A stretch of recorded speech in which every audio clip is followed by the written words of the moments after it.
are some things that we've learned as a support team that, that we found make texting go a lot better. Send reminders in the morning of the day before to go out early in order to give customers a chance to respond. Don't send out your reminder text at 3 o'clock. You're going to get calls from 3 to 5. You're just going to bottleneck. Move the status to a reschedule status at the end of the day rather than just within a couple of hours, in case the customer wants to respond later. We talked earlier in the presentation about making this quick, easy, efficient for your customer to be able to interact with you. But at the same time, part of the convenience is that the customer doesn't have to respond right then and there, right? The problem with a phone call oftentimes is that a phone call requires two people to both be available and willing at the same time to engage in that phone call. The beauty of a text is that you can send it and the customer can sit on it for a while.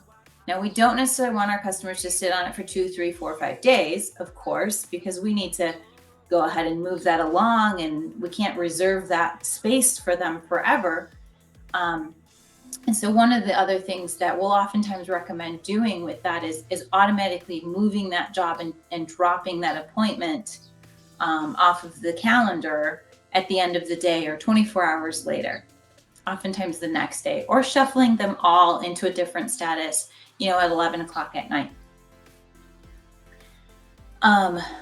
But we've had some people try to, only give the customer 2 hours to respond, and that oftentimes doesn't work.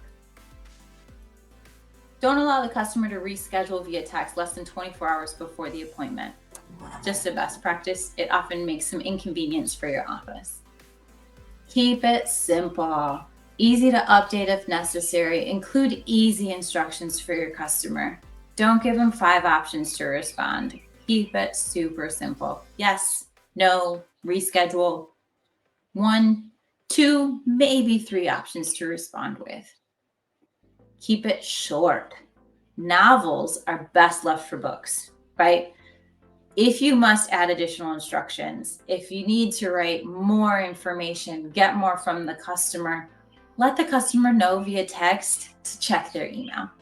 An email's been sent to this address, because you can do that with the dynamic code. Please go check your email for important information regarding your up and coming job. Use the customer's name. Again, right along the lines of that personalized communication, use your customer's name.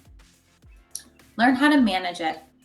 Make sure you know how it's set, or that you have a CIO champion that knows it, knows how it's set up, and can manage it. Make those fine-tuned tweaks as you go along and as you grow.